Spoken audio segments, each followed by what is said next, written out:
Dahulu, tepatnya di daerah Arabia, berlaku sebuah tradisi atau kebiasaan mengirimkan anak-anak yang baru lahir ke daerah pedesaan sampai mereka siap untuk disapih. Kebiasaan seperti itu juga berlaku di kota Mekah kala itu. Mengingat betapa terkenalnya Mekah saat itu menjadikan kota tersebut ramai pendatang, baik dari daerah ataupun negara lain. Kehadiran mereka secara perlahan pasti mempengaruhi budaya dan gaya hidup penduduk aslinya. Untuk itulah masyarakat Arabia, khususnya Mekah, mengirim anak-anaknya ke pedesaan. Tujuannya agar anak-anak dapat menghirup udara segar, juga untuk menjaga dan melestarikan budaya nenek moyang mereka, termasuk dalam hal menjaga kemurnian dan kefasihan bahasa. Berbeda dengan warga Mekah yang ekonominya mayoritas bagus, penduduk pedesaan yang kala itu selalu dilanda kemiskinan tentu menyambut baik tradisi tersebut.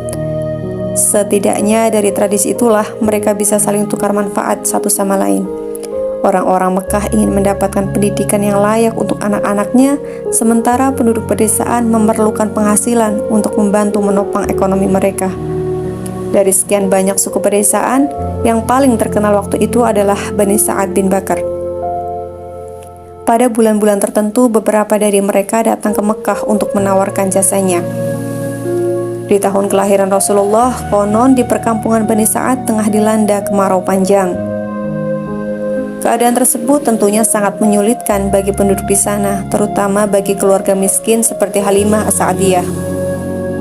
Sebab kondisi itulah, tahun itu beliau ikut rombongan ke Mekah untuk menawarkan jasa mengasuh anak.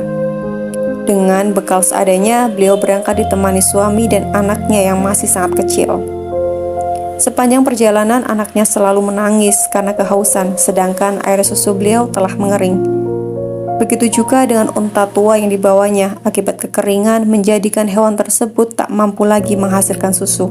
Meski berjalan dengan terseok-seok, beliau dan keluarga kecilnya mampu menempuh perjalanan sulit itu hingga sampai ke Mekah. Singkat cerita, semua rombongan berhasil mendapatkan bayi untuk diasuh. Namun berbeda dengan Halimah, sampai saat itu beliau belum juga mendapatkan anak asuh. Pada awalnya ia juga sempat ditawari untuk mengasuh cucu Abdul Muthalib, namun ia menolak seperti rombongan yang lain. Meski mereka tahu bahwa bayi tersebut lahir dari keluarga kaya raya, namun belakangan tersiar kabar bahwa bisnis Abdul Muthalib tengah mengalami kemunduran. Sehingga mereka mengira bahwa mungkin ke depannya mereka tidak akan mendapatkan balasan atau upah setimpal atas jasanya, terlebih anak tersebut berstatus yatim. Dengan berbagai macam pertimbangan, akhirnya beliau memutuskan untuk mengambil cucu Abdul Muthalib itu dan membawanya ke kampung. Sesuai dengan adat yang berlaku, disepakati bahwa Rasulullah akan diasuh selama 2 tahun di perkampungan Bani Sa'ad. Dari sinilah berbagai macam keajaiban mulai muncul setelahnya. ASINya yang semula mengering tiba-tiba penuh sehingga ia dapat memberikan kepada anak-anaknya hingga kenyang. Begitu juga dengan unta tuanya. Ambing susu unta tersebut tiba-tiba nampak berisi yang semula kering kerontang. Keajaiban juga terjadi kepada keledai kurus tunggangannya. Keledai yang semula berjalan sangat lambat kini melaju sangat cepat hingga menyalip rombongan yang lain. Dan ketika sampai di kampung halamannya yang gersang, Halimah pun dikejutkan oleh kambing-kambingnya yang gemuk-gemuk. Beliau sendiri tidak tahu dari mana kambing-kambingnya mendapatkan rumput di tengah kemarau yang terik.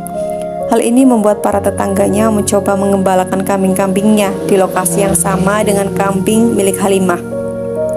Tetapi usaha mereka tetap sia-sia, kambing-kambing mereka tetap kurus dan tak menghasilkan susu. 2 tahun yang singkat itu pun berlalu. Dengan berat hati, Halimah sekeluarga harus mengantarkan Nabi Muhammad ke pangkuan ibundanya.